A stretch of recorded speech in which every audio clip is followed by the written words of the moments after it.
Belakangan ini media dihebohkan dengan insiden tragis yang menimpa Afan Kurniawan, seorang pengemudi ojek online, ojol, berusia 21 tahun, telah mengguncang hati masyarakat Indonesia dan menjadi sorotan nasional. Kejadian ini terjadi pada Kamis, tanggal 28 Agustus tahun 2025, di tengah aksi demonstrasi besar-besaran di sekitar gedung DPR MPR RI, Jakarta. Demonstrasi yang awalnya berlangsung damai mendadak ricuh ketika aparat mulai membubarkan massa. Dalam proses pembubaran tersebut, sebuah kendaraan taktis, Rantis, milik Brimob Polda Metro Jaya melaju ke tengah kerumunan dan secara tragis melindas tubuh Afan hingga tewas di tempat. Ia bukan demonstran, melainkan hanya seorang warga sipil yang kebetulan berada di lokasi. Afan dikenal sebagai tulang punggung keluarga. Ia bekerja keras sebagai mitra pengemudi dua platform ride-hailing besar, Gojek dan Grab, demi membantu ibunya dan membiayai adik-adiknya.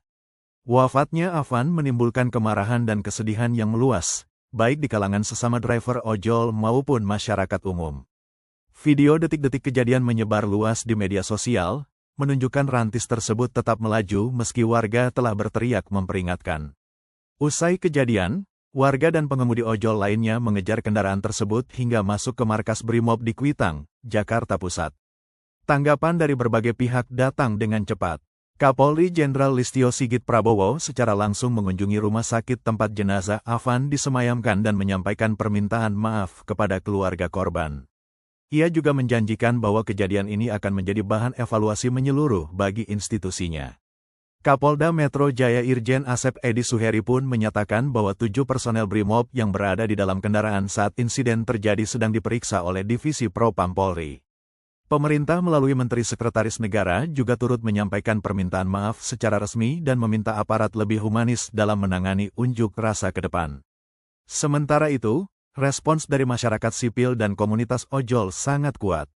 Asosiasi dan Serikat Pengemudi Online mengecam keras tindakan represif aparat dan menuntut pertanggungjawaban institusional dari kepolisian. Mereka menyuarakan tuntutan keadilan, bukan hanya untuk Afan, tapi juga untuk memastikan tragedi serupa tidak terjadi lagi. Gelombang solidaritas pun mengalir. Ribuan pengemudi ojol dari berbagai wilayah mengantar jenazah Afan ke tempat peristirahatan terakhir di TPU Karet Bifak, Jakarta.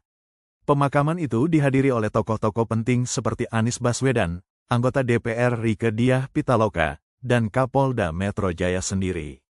Perusahaan transportasi daring pun tak tinggal diam. Grab dan Gojek sama-sama menyatakan duka mendalam dan menyatakan komitmennya untuk mendukung penuh keluarga korban.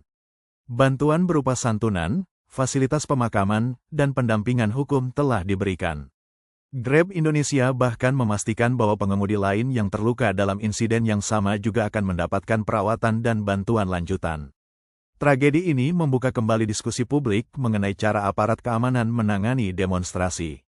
Banyak pihak menilai bahwa tindakan represif semacam ini mencerminkan kegagalan sistemik dalam melindungi hak-hak sipil, terutama bagi masyarakat kecil yang tidak memiliki akses kekuasaan.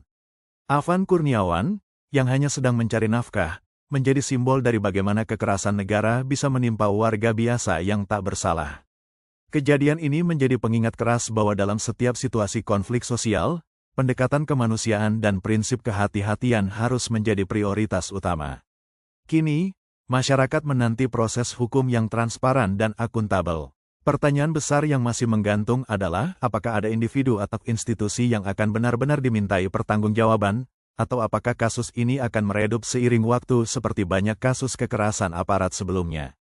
Satu hal yang pasti, nama Afan Kurniawan telah terpatri dalam ingatan kolektif sebagai simbol korban kekerasan negara, dan desakan publik untuk keadilan tidak akan mudah dibungkam.